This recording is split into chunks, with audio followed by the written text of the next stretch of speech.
عن أي ذكرى يتحدث هؤلاء؟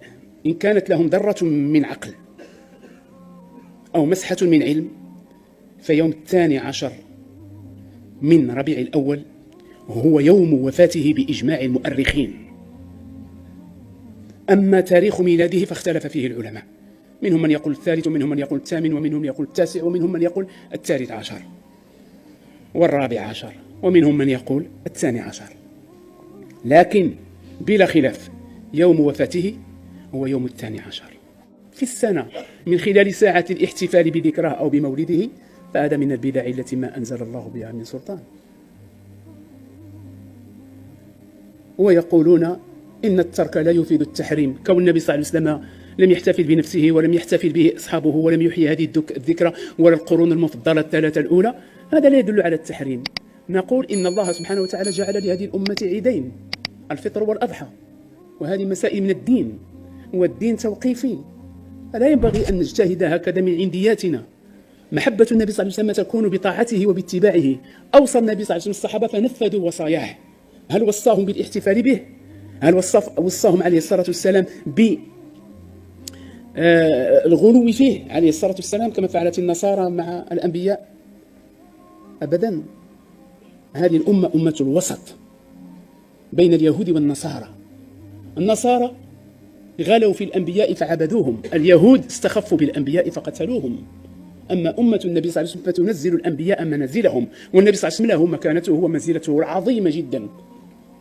أنا سيد ولد آدم ولا فخر، أنا صاحب لواء الحمد يوم القيامة ولا فخر، أنا أول من ينشق عليه القبر في رواية صحيحة ولا فخر، أنا أول من تنشق عليه الأرض ولا فخر، أنا أول شافع وأول مشفع.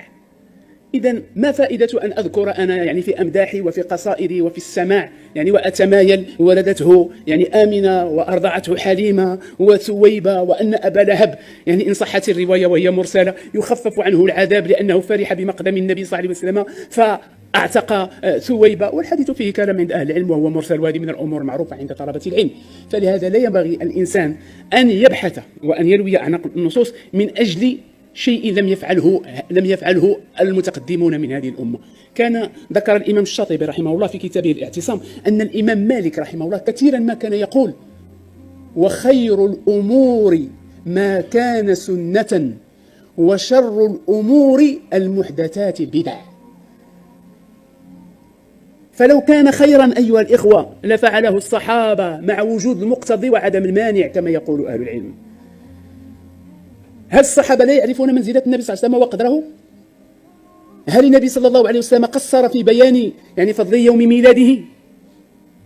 وأنتم تعلمون حديث النبي صلى الله عليه وسلم الصحيح: ما من نبي بعثه الله إلا كان حقا عليه أن يدل أمته على خير ما يعلمه لهم، أن يدل أمته على خير ما يعلمه لهم، وأن ينذر أمته شر ما يعلمه لهم. هذا من تمام نصحه وشفقته عليه الصلاة والسلام، كما هو دأب إخوانه الأنبياء عليهم الصلاة والسلام.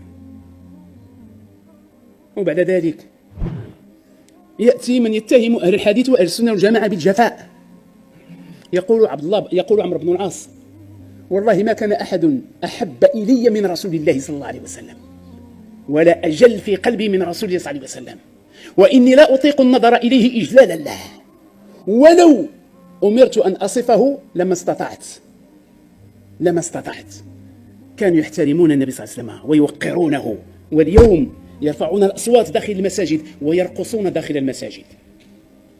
دعني ممن يقول نحن فقط نذكر بسيرة النبي صلى الله عليه وسلم وبشمائله. سيرة النبي صلى الله عليه وسلم ينبغي أن تكون حاضرة أمامنا دائما لقول الله تبارك وتعالى: وهذا في سورة وهذا يوم الأحزاب: لقد كان لكم في رسول الله أسوة حسنة لمن كان يرجو الله واليوم الآخر. ماشي فقط في يوم أو في شهر، دائما.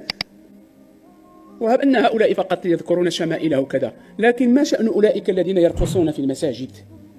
يذكرون الله بالرقص، ويذكرون الله والطبول داخل المسجد، ويذكرون الله عز وجل بأصوات مرتفعة وبأذكار لم تكن واردة إطلاقا. ومن علامات الساعة رفع الأصوات داخل المسجد ولو بذكر الله تبارك وتعالى.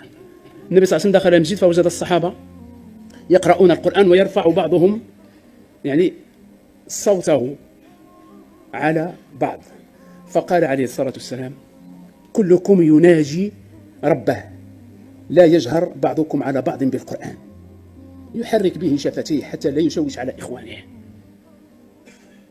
لما نزل قول الله عز وجل: يا أيها الذين آمنوا لا ترفعوا أصواتكم فوق صوت النبي ولا تجهروا له بالقول كجهر بعضكم لبعض.